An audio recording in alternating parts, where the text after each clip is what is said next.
Sa bilangguan tutuloy ang isang most wanted person na may kasong rape matapos ito mahuli ng mga otoridad sa Mangaldan, Pangasinan. Magbabalita dyan si Patrolman Dennis Carinal. Ng mga tauhan ng Mangaldan PNP ang isang most wanted person na pinangunahan ng kanilang hepe na si Police Lieutenant Colonel Roldan E. Cabatan, Chief of Police ng Mangaldan MPS. Ang suspect na si alias Jury, 41, residente ng Barangay Banawang, Mangaldan, Pangasinan. Nito lamang yung 19 ng Hunyo taong kasalukuyan.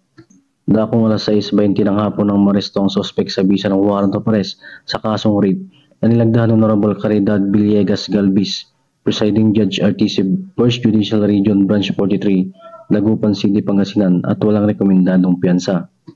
Ang tagumpay ng operasyon ay bunga ng magandang ugnayan ng mamamayan pambansang pulisya para mas lalo mapaigting ang kampanya laban sa kriminalidad tungo sa maayos at ligtas na bagong Pilipinas.